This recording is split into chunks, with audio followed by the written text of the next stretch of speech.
Hi everybody, just another quick overview to what's coming up on this second week.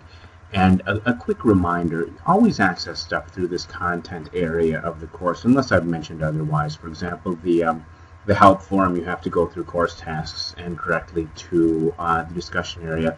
Don't mess around with the checklist area directly. And the reason is, as I've told you before, I'm adapting this course from a winter run.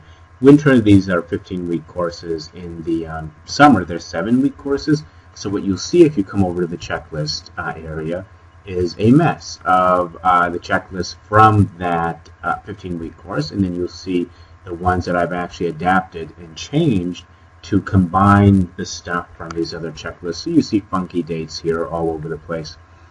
You will also see some things that I may change. You, of course, won't know when anything's due because I'm combining weeks as we go along. So coming into content, if you scroll down here, you're going to see the week 2 module is now available. Two things we're working on. You'll notice that the week 2 discussion is the peer editing of your cover letter and resume. And I do see, again, a little date error there. I'm going to pull that out completely. Actually, I'm trying to remove all the dates from the discussion board stuff, because I'd rather you rely on the checklist for the dates. So, and just as a general rule, if you link out to something in the course and you see a date, this is clearly a winter date, just ignore it. Use the dates in the checklist, because as I adapt things for this spring-summer run, things might sneak through. So the colleague review is where you'll have a chance to look at each other's cover letters and resumes. Now, in your initial post to this, you're going to summarize, talk about your audience and what you found out about your audience. In other words, the job or the company to which you're applying. One thing I want to really emphasize again for this assignment, you will not do very well in it if you just provide me with a generic cover letter or resume. What you need to do is adapt the cover letter and resume to fit that job specifically. And that's why if you come into Ultimate Sale Resources, all this sort of stuff you were working on last week, or if you've not done it yet, do it now as you begin drafting. These are all aimed at helping you generate material for that cover letter and resume, and helping you make the connections between what you've done and the needs of that employer or that company. So do work through this. I don't see these directly, but I will tell you I see the result of these in the cover letter and resumes once those come into me. So take your time to do that. And again, you'll see in the week 2 checklist the due dates for all of this stuff. The other thing we're doing this week, we're tackling the first of our group exercises. I'm going to tell you, group exercises are challenging in an online class. You don't have that face-to-face time to get together, get organized, talk to each other, get to know each other, do a lot of the planning of the exercise. All this has to happen online. Now, to help you do that, you will see when you go into the discussion area of the course, and again, you'll have to do this directly by coming into course tasks and discussions. You will see that you've got a new group discussion board. That is only your group's board. So it'll be you and 4 other students in there. And I can't show it to you right now because I'm not in a group, and so I'm not able to go in there and show you what it looks like. In this group area, you'll also see discussion board. You see a discussion board. You also see the Dropbox folder for this exercise once it's done. Now, read the instructions for this carefully.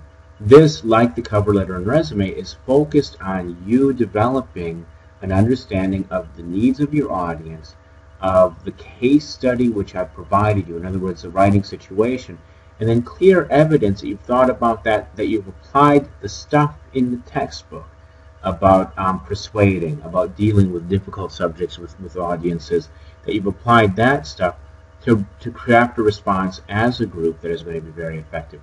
This group exercise is worth 100 points. And one thing I want to warn you about, not everybody gets the same number of points necessarily. What I've done is I've included an evaluation. You will, at the end of this whole thing, evaluate your group mates.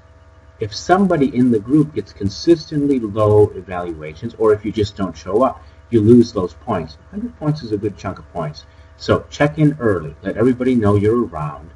And by early, I mean like today, tomorrow. Just pop in to say hi. If you have any trouble finding your group, any trouble understanding the group exercise at all, again, be sure you've read it right away so you can come to me with any questions and I can help you resolve those. You don't want to get behind on this. You don't want your group to say, oh yeah, so-and-so came in at the beginning but didn't help out, or came in at the end and everything was assigned already, you'll lose points, and those points can have a significant impact on the grade. We've got to do the group exercises because they're part of the outcomes and objectives of 113. Also, group writing, collaborative writing, and collaboration in general is really very common in the workplace. And to be honest, more and more of it's happening online as more and more people work at a distance. Many companies, Dow here in Midland included, are trying to offer people opportunities to complete a lot of their work at home. Why? It saves them money on office space, on the kind of support that somebody needs when they're taking up space in a physical building. So two things this week then. Cover letter and resume for the colleague review. Follow the instructions for that very carefully. Come to me with any questions, and then that first group exercise. So hop on these right away. Make sure you understand them. And again, ask me any questions you've got. As I've mentioned a few times, I am adapting this course from a longer run, so things are going to creep in there that might look kind of funky. I might combine checklists and forget something, or decide to revise something from the last run and not make it clear. So ask questions whenever you've got them, and don't hesitate, and I will clarify things. If there's a mistake, I'll fix it. If everything's fine, I'll explain things more clearly. I just want to make sure that you're on top of this as quickly as you can be.